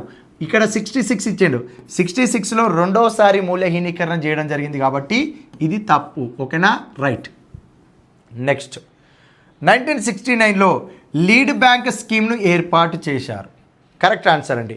నారీమన్ కమిటీ సూచన మేరకు భారతదేశంలో ఒక జిల్లా పరిధిలో ఉన్న బ్యాంకులన్నిటికీ ఆ బ్యాంకులలో ఏదో ఒక బ్యాంకు లీడ్గా ఉండి ఆ బ్యాంకులను అనుసంధానం చేసుకొని ఆ జిల్లా పరిధిలో ఉన్న రైతులందరికీ కూడా సకాలంలో రుణాలు అందించేందుకై తీసుకొచ్చిన స్కీమే లీడ్ బ్యాంక్ స్కీమ్. ఈ స్కీమ్ను ఎవరు సూచించారంటే నారీమన్ కమిటీ సూచిస్తే కేంద్ర ప్రభుత్వం 1969లో ఏర్పాటు చేయడం జరిగింది. ఇది కూడా కరెక్ట్ ఆన్సర్ అండి. నెక్స్ట్, డి, 3వ ప్రణాళిక అనంతరం 4వ ప్రణాళిక ప్రారంభం కంటే ముందు 2 వార్షిక ప్రణాళికలు అమలు చేయబడ్డాయి. 3వ ప్రణాళిక 1961-66, 4వ ప్రణాళిక 1969-74. ఈ గ్యాప్లో 1966-69 ఇందులో 3 సంవత్సరాలు, 1966-67, 1967-68, 1968-69. ఇవి ఎన్ని వస్తాయండి? 1, 2 3 మరి 3 వార్షిక ప్రణాళికలు కదా, ఇక్కడ ఏమన్నా 2 వార్షిక ప్రణాళికలు, కాబట్టి ఇది తప్పు అవుతుంది మనకి. నెక్స్ట్ 12 ప్రణాళికల్లో అత్యంత విపులమైన ప్రణాళిక 3వ ప్రణాళిక. ఎస్ రైటే. ఎందుకు 3వ ప్రణాళిక కాలం ఏందండి 1961 66. 1962లో ఏమైంది ఇండియాకి చైనాకి యుద్ధం జరిగింది. 1965లో ఇండియాకి పాకిస్తాన్కి యుద్ధం జరిగింది. ఏంటిది ఇండియాకి పాకిస్తాన్కి యుద్ధం జరిగింది. 1965 ఎండింగ్లో భారతదేశంలో పంటలు పండక విపరీతంగా ఏంటిది డ్రాట్ ఏర్పడింది, కరువు ఏర్పడింది. ఓకేనా రైట్, కరువు ఏర్పడింది. ఈ 2 యుద్ధాలు జరిగినాయి, కరువు ఏర్పడింది, నెహ్రూ మరణం సంభవించింది, లాల్ బహదూర్ శాస్త్రి మరణించాడు, ప్రణాళిక చివరి అంతంలో ఇందిరాగాంధీ రావడం జరిగింది. ఇక్కడ యుద్ధాలకు నిధులు ఏం చేశారు అంటే 3వ పంచవర్ష ప్రణాళికకి కేటాయించిన నిధులు ఈ యుద్ధానికి మళ్లించారు. వ్యవసాయ రంగం అభివృద్ధి చెందిందా అంటే ఇక్కడ కరువు ఏర్పడింది. దీని వలన 3వ పంచవర్ష ప్రణాళిక అనేది అత్యంత దారుణంగా విఫలమైంది. ఎక్కువగా వృద్ధి రేటు రాలేదు, వ్యవసాయ రంగం చిన్నాభిన్నం అయిపోయింది, పరిశ్రమలు కూడా అరకుర డెవలప్ వృద్ధిని సాధించాయి తప్ప 3వ పంచవర్ష ప్రణాళిక అనేది మనకి వృద్ధి చెందలేదు, అత్యంత దారుణంగా విఫలమైంది. కాబట్టి 12వ పంచవర్ష ప్రణాళికల్లో అత్యంత విఫలమైన ప్రణాళిక ఏంటిది అంటే 3వ ప్రణాళిక. ఎస్ రైట్, సరైన సమాధానం గుర్తించండి. గుర్తిస్తే ఇక్కడ ఏమేమి ఉన్నాయండి ఆప్షన్స్? ఏ కరెక్టే, సి కరెక్టే, డి తప్పు, ఈ కరెక్టే, ఏసీఈ కరెక్ట్ ఆన్సర్ రావాలి. ఏంటిది ఏసీఈ మనకి ఇక్కడ కరెక్ట్ ఆన్సర్. ఓకేనా రైట్. నెక్స్ట్